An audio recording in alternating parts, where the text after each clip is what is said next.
À la une de l'actualité dans cette édition, bientôt une nouvelle infrastructure routière pour désenclaver la région de l'Est. Le gouvernement burkinabé et le Japon viennent de signer un accord pour la réalisation de la route nationale numéro 4 longue de 218 km. Le coût de l'ouvrage cofinancé par la BAD, plus de 28 milliards de francs CFA. Et puis la Maison Blanche bouclée ce samedi pour cause de tir à proximité. La résidence de Donald Trump est placée sous confinement.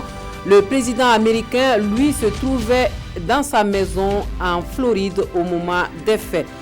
C'est le menu de ce journal. Bonjour, merci de suivre les actualités de la mi-journée sur la télévision du Burkina. De l'appétit à vous qui êtes à table. Pour ouvrir ce journal, sachez que dans la nuit du vendredi au samedi, vers 2 heures du matin, 3 individus ont tenté de forcer le barrage des forces de sécurité du palais de Kosiam. L'un d'eux a été appréhendé, il a tenté de s'enfuir et a été abattu. Nous y reviendrons dans nos prochaines éditions. On jette à présent un coup d'œil sur le carnet d'audience du président du Faso. Le président du Faso donc a reçu la présidente de l'ONG Pathfinder International et l'évêque de Saint-Denis en France. Avec le chef de l'État burkinabé, il a été essentiellement question de la santé maternelle et de la planification familiale. L'ONG américaine salue l'engagement du Burkina Faso pour la contraception et ambitionne de faire de ce pays un leader dans le domaine du planning familial dans la sous-région. On suit la synthèse des audiences avec Draman Guéné. La présidente de Pathfinder International est venue saluer l'engagement du Burkina dans la promotion de la santé maternelle et du planning familial. Venue des États-Unis, Louise Kam veut que le Burkina soit leader de la planification familiale dans la sous-région. L'ONG américaine est au Burkina depuis 2015 et en 20 mois de terrain, elle a touché 152 000 femmes avec des méthodes de contraception. Pathfinder est au Burkina depuis septembre 2015 et nous travaillons dans le domaine de la santé, spécifiquement la planification familiale. Et nous intervenons dans 4 régions et bientôt ça sera 6 régions. Et nous couvrons 22 districts et centres de formation sanitaire. Toujours dans le domaine de la santé, le président du Faso a reçu l'évêque de Saint-Denis en France, présent au Burkina dans le cadre de l'inauguration d'un centre de santé que son diocèse a construit. Et j'ai vraiment été émerveillé de voir le travail réalisé par les équipes qui sont sur place. Et la bonne nouvelle, c'est que 5 bébés sont déjà nés dans ce nouveau centre de santé. Donc c'est un beau signe de la vie que ce centre de santé est appelé à promouvoir. Pour Monseigneur Pascal Delannoy, c'est une bonne collaboration que son diocèse entretient avec l'Église burkinabé. Journée parlementaire du Congrès pour la démocratie et le progrès. Les députés du CDP ouvrent le débat à Bobo Dioulasso sur la mise en œuvre du programme national de développement économique et social dont le parti politique de l'opposition à l'occasion sonne la mobilisation et de ses élus et de ses militants autour des batailles à venir. L'ouverture des journées parlementaires CDP avec Maneka Nye, Siriki Milogo et Moumouni Barou.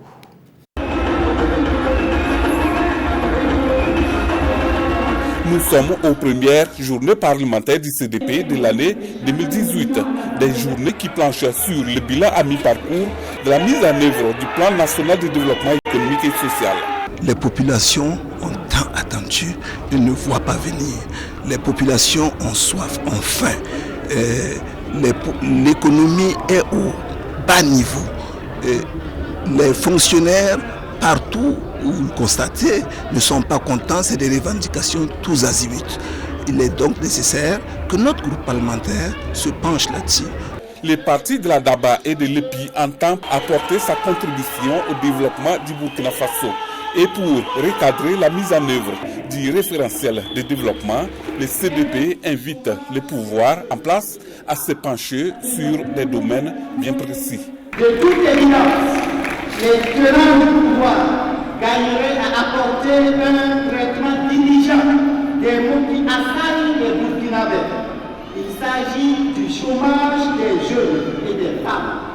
de la faillite du petit commerce, la montée de l'insécurité et de l'incivisme, la cherté de la vie, l'insuffisance des soins de santé, la corruption, la non prise en compte réelle des revendications des travailleurs, la crise alimentaire et j'en passe.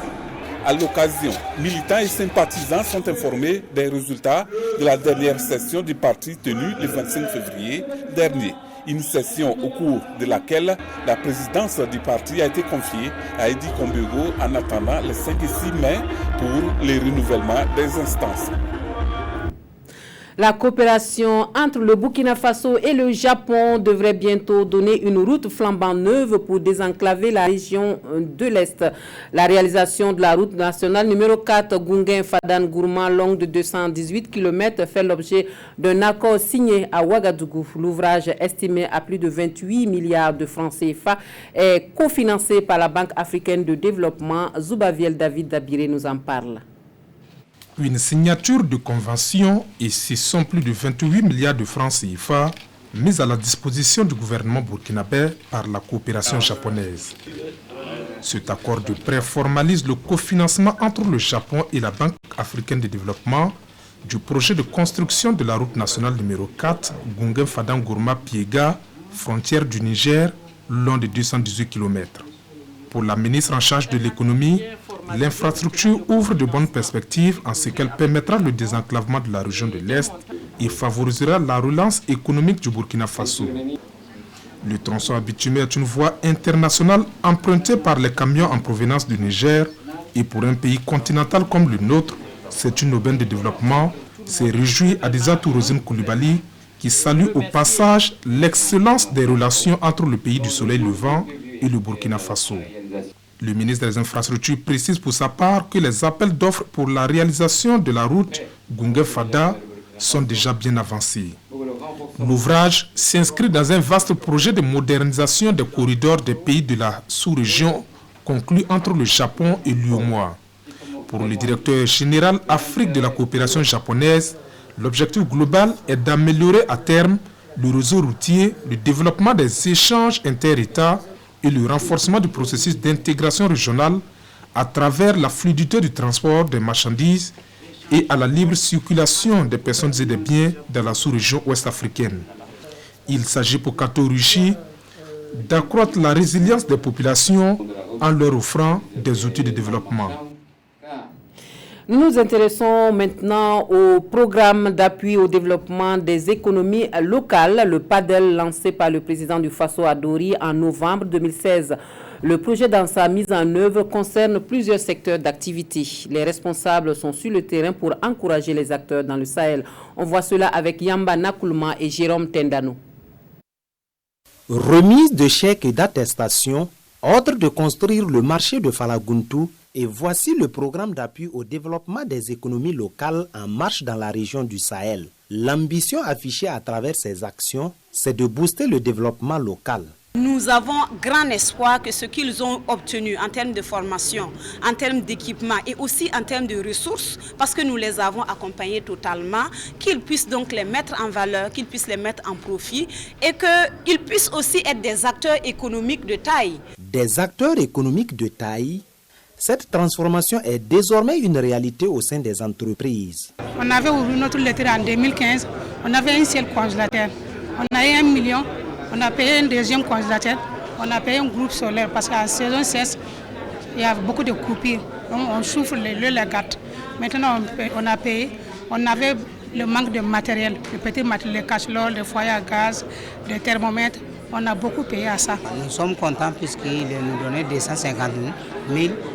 Bon, moi, j'ai fait en bourse, j'ai payé un taureau, payer le tourouteau, les vaccinations, les vétérinaires, j'ai fait les manger, les hangars. Le PADEL dans la région du Sahel, c'est aussi une plateforme infrastructurelle pour soutenir les secteurs clés du développement. Au vu de la réalisation des infrastructures sur place, ça veut dire que sous peu, c'est des recettes propres au profit des collectivités. C'est dire aussi que c'est la pauvreté qui a perdu le terrain et nous ne pouvons que nous en réjouir. tous les chantiers que nous avons visités, les délais sont respectés. Et à date, nous avons pour l'ensemble des 4 chantiers que nous avons visités, nous sommes à pratiquement en moyenne 70% du taux d'exécution, alors que le délai de réception est pour fin avril. Il y en a qui nous promettent de livrer même à fin mars. Et donc on se donne rendez-vous en tout cas à fin avril pour pouvoir en tout cas assurer les inaugurations. D'ici à fin avril, ce sont entre autres 270 hangars de boutiques, 2 marchés à bétail, une radio municipale qui seront livrés. Et le PADEL entend couvrir 6 nouvelles régions au cours de l'année 2018. L'ONG SOS Sahel et ses partenaires luxembourgeois sur les traces de certaines réalisations dans le BAM, le micro-barrage dans le village de Sam et le Bouli dans le village de Darbati, mais aussi un périmètre maraîcher de plus de 400 hectares en cours d'aménagement sont visités. Les infrastructures qui entrent dans le cadre de la sécurité alimentaire ont coûté plus de 500 millions de francs CFA. Sur la tournée, nous suivons le compte-rendu de Alidou Badini et Oumou Sissé. C'est l'aboutissement d'un projet démarré en 2016. Le micro-barrage construit dans le village de Sam dans le BAM a une capacité d'environ 95 000 m3. Une construction qui illustre la volonté de SOS Sahel International Burkina et ses partenaires luxembourgeois de venir en aide aux populations rurales. Ce projet vise à renforcer la résilience des populations en matière alimentaire, mais surtout à engager les populations à une culture de contre-saison. Et cela va permettre aux femmes d'avoir de l'emploi, aux jeunes d'avoir de l'emploi au lieu d'aller s'abîmer en mer. Ici, on a un outil, il faut utiliser l'outil maintenant pour améliorer les conditions de vie, c'est-à-dire les activités qui vont être grevées à ça, les formations, c'est très très important. Donc oui, mon appréciation est plutôt positive parce que quand on voit le résultat d'un partenariat au nord et au sud qui se concrétise par ceci, on ne peut être que content. Un partenariat qui réjouit les populations bénéficiaires car un périmètre maraîcher de 4,64 hectares est en cours d'aménagement. Nous sommes très contents à cause on a eu ce barrage. Cela va nous aider beaucoup et on nous a appris beaucoup de choses en matière de maraîchage-culture. Les jeunes et les femmes auront de l'emploi et ça limitera l'exode rural. Autre village, autre réalisation. Ici à Darbiti, toujours dans le BAM, c'est un bouli d'une capacité de 12 000 m3 qui a été réalisé. La construction de ces ouvrages est estimée à plus de 577 millions de francs CFA avec une contribution de 3 millions de francs CFA des bénéficiaires. Et les meilleures pratiques agricoles dans la production du riz enseignées aux producteurs sur le périmètre irrigué de Bama. Le but de la manœuvre, améliorer les rendements par des pratiques durables et respectueuses de l'environnement. C'est le fonds d'appui à la formation professionnelle et à l'apprentissage qui offre le cadre de formation à 150 producteurs de l'Union des coopératives rizicoles de Bama. On voit tout cela avec Lamine Karantao et Mireille Carole Tougma. Le fonds d'appui à la formation professionnelle et à l'apprentissage vole au secours des producteurs de la plaine rizicole de Bama. 150 producteurs de cette plaine devraient bientôt bénéficier d'une formation sur les bonnes pratiques agricoles. Il s'agit pour nous de venir, à travers le FAFPA, renforcer leurs pratiques quotidiennes, leur faire maîtriser davantage l'itinéraire des techniques de la production rizicole et également de permettre, dans un contexte nouveau, de maîtriser des questions liées à l'environnement, les questions liées au développement durable, les questions liées à l'utilisation des pesticides. Et puis on va passer à la phase pratique où les gens vont effectivement produire et puis pouvoir justement évaluer et voir si du point de vue de la formation reçue, ça répond, j'allais dire en partie, aux préoccupations des bénéficiaires. Pour les bénéficiaires, cette formation vient à point nommé au vu des difficultés rencontrées sur le terrain. Vous savez, c'est une des plus anciennes plaines du Burkina Faso. Il y a la vétusté donc du réseau hydraulique. On a énormément de manque d'eau en campagne sèche. Pour accroître les rendements, il y a de nouvelles technologies mais il faut les renforcer. Le coût total alloué à cette formation est de 25 566 625 francs CFA. Un renforcement de capacité qui devrait à terme contribuer à résoudre la problématique du chômage et du sous-emploi dans les hauts bassins. Le ministère en charge de la jeunesse qui va en guerre contre l'incivisme des jeunes à travers une émission radio dénommée Repère des jeunes. L'ambition étant de redonner espoir à la jeunesse en perte de confiance, mais surtout une jeunesse en perte de repères. Un partenariat est noué avec des radios pour la mise en œuvre du projet. On suit la signature de la convention qui scelle ce partenariat avec Moussa Ouedraogo et Omar Zombri. Une émission radiophonique pour contrer l'incivisme des jeunes au Burkina Faso. Près d'une cinquantaine de radios se sont engagées pour soutenir le ministère dans cette lutte. Le repère des jeunes, c'est comme ça que cette nouvelle émission est dénommée. Une émission qui sera diffusée 2 fois par mois avec l'appui des témoignages de personnes ressources. Ce soir, nous venons de matérialiser un acte hautement important qui est un partenariat entre le ministère en charge de la jeunesse et des radios, donc 55 radios. C'est une émission interactive qui va se dérouler donc sur les 45 provinces du Burkina Faso. Donc aujourd'hui, nous avons matérialisé donc ce partenariat avec la presse afin donc de leur demander d'être vraiment solidaires et de s'engager pour la réussite de cette émission qui, au-delà donc de l'aspect d'information, est une communication pour le changement de comportement au sein de la jeunesse burkinabé. Le représentant des radios partenaires adhère à l'initiative du ministre de la Jeunesse, Smaïla Ouedraogo. Il affirme par ailleurs son engagement à soutenir cette action. C'est une première expérience donc, d'associer les radios dans une campagne de sensibilisation de ce genre. Donc nous avons pris l'engagement de jouer notre partition qui est de communiquer, de sensibiliser les populations pour promouvoir le civisme au Burkina Faso. Le coût global de ce projet s'élève à plus de 45 millions de francs CFA. Un point sera fait 3 mois après la mise en œuvre du projet pour évaluer son impact. Le médiateur du Faso dans la boucle du Moun pour des échanges avec les forces vives de la région à Dédougou, comme elle l'a fait dans les autres localités parcourues. Sarah Sérémé présente son institution qu'elle voudrait désormais plus proche des usagers des services publics. Yves Rwamba, Yacouba Gourou. Interface entre les administrés et l'administration, ce rôle qui colle bien à la peau du médiateur du Faso. À Dédougou, dans la région de la boucle du Moun, Sarah Sérémé est venue faire connaître son institution devant les fils et filles de la ville. Cette campagne d'information a permis, entre autres, de partager avec la population de la cité des Bankuyi les modes de saisine du médiateur du Faso et son importance dans l'ancrage démocratique au Burkina Faso. On a constaté que l'institution, malgré ce rôle important et malgré l'ancienneté de son institution, de sa création, depuis 1994, le médiateur du Faso n'est pas suffisamment connu dans les profondeurs du Burkina Faso, dans le peuple du Burkina Faso que le médiateur du Faso doit servir.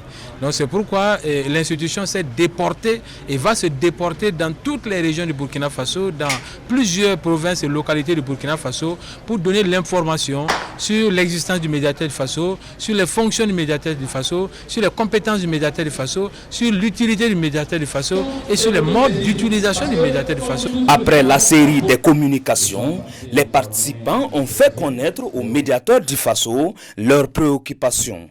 Nous avons posé notre préoccupation en ce qui concerne le dysfonctionnement qui est intervenu et qui est à la base du non-paiement des rémunérations pour un travail réglementairement dû.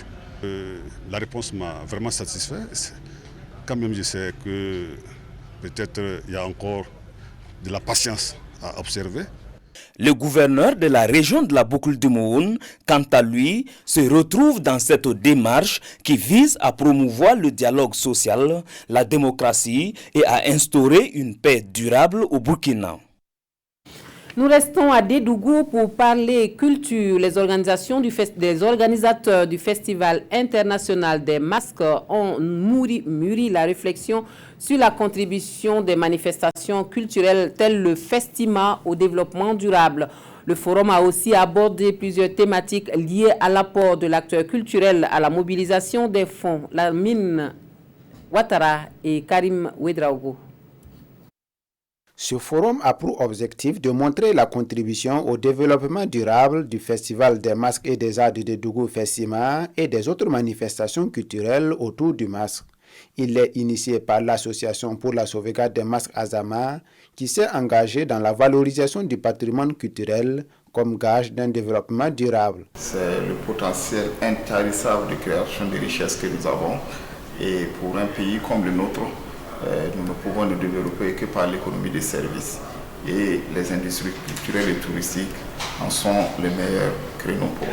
Plusieurs thèmes ont été développés au cours de ce forum. Le premier, Alphonse, il a parlé du fonds, il a présenté le fonds. Et l'autre, il a parlé de la politique générale de la culture du Sénégal.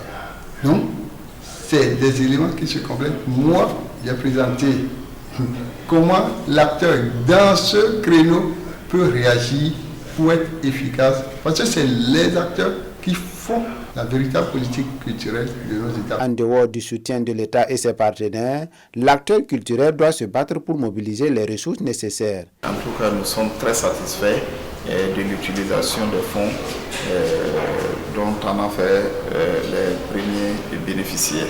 Et nous les exhortons surtout à continuer dans ce sens, mais surtout de dire aux différents entrepreneurs de se mettre dans la peau d'entrepreneurs, d'avoir l'esprit d'entreprise et de se dire que les industries culturelles et touristiques aujourd'hui sont un potentiel de création de richesses et que nous devons l'exploiter à fond. Ce forum a regroupé plusieurs acteurs venus de la sous-région à l'occasion de cette 14e édition du festival. Un mot sur les activités génératrices de revenus des femmes. La poterie est l'une des principales activités des femmes dans le village de Pala, à une dizaine de kilomètres de Bobo-Dioulasso. Les potières vivent bien de ce savoir-faire qui se transmet de mère à fille. Zoom sur cette activité avec Hassan Gourabou et Karim Sissé. Des Canaries à perte de vue. Nous sommes à Pala, un village situé à quelques encablures de Bobo-Dioulasso. Ici, difficile de voir une famille où l'on ne fait pas de la poterie. La poterie et Pala, c'est toute une histoire. L'histoire de la poterie est intimement liée à celle du village.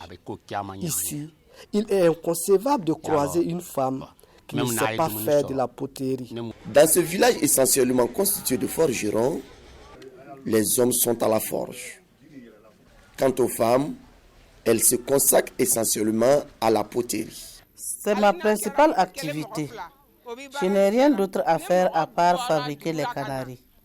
C'est vraiment une activité que nous, les femmes de Pala, exécutons avec fierté. Sali Tangabé Sanou est une native de Pala.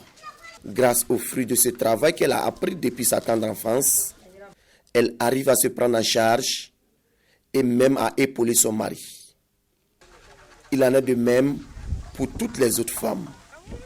Une activité génératrice de revenus non négligeable. Avec ce que je gagne dans ce travail, j'aide mon mari dans les charges familiales.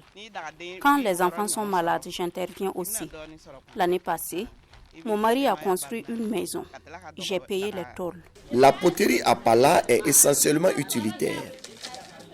Les potentielles clientes des femmes de Pala sont les vendeuses de la bière locale, communément appelée le dolo. Et les canaris se vendent ici à 1500 francs l'unité. C'est nous les femmes de Pala qui fournissons tous les villages voisins en canaris. Dans les cabarets, nos produits sont beaucoup prisés. Pour les hommes, cette activité contribue énormément à l'épanouissement de la femme et partant de toute la famille, car de nos jours, le travail de la forge ne nourrit plus son homme. Ma mère était une potière. Je me rappelle que quand j'étais encore adolescent, je l'accompagnais dans les marchés pour l'écoulement de ses canaris. De retour à la maison, elle achetait des vivres pour la famille.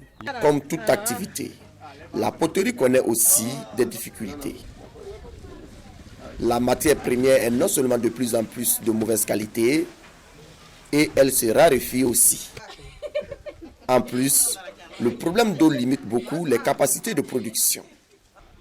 À cela s'ajoute l'état désastreux de la route qui relie Pala à Bobo-Dioulasso. À cause de la mauvaise qualité de l'argile, notre activité tourne au ralenti. Quand tu mets 60 canaries dans le four, seulement 25 pourront être récupérés. Le bois pour la cuisson est cher. Lors de l'écoulement aussi, il y a beaucoup de canaries qui se cassent. Qu'à cela ne tienne, les femmes de Pala ne baissent pas les bras. D'autant plus qu'avant d'être un gagne-pain pour elles, la poterie fait partie de la tradition.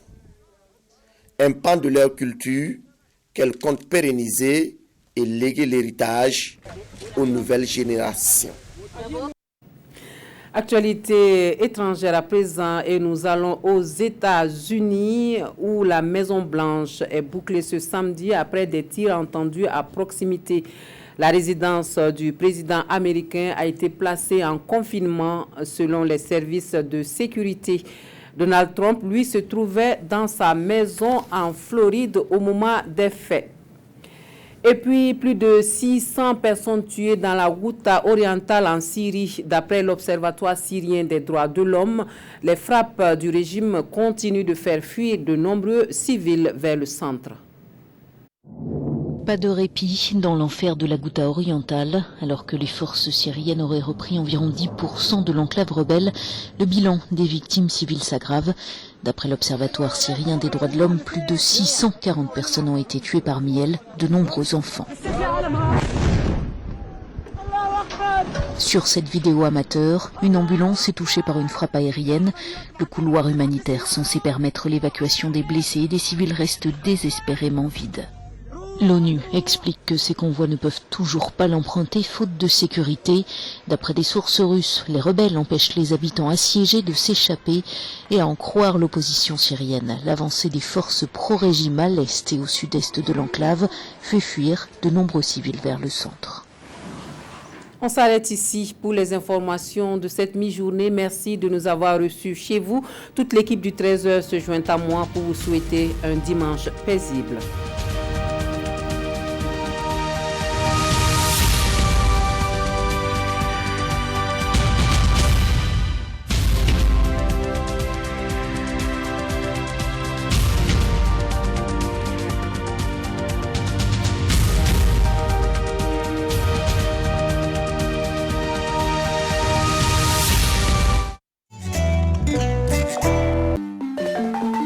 Première journée parlementaire du groupe Bourkinlim. Le groupe parlementaire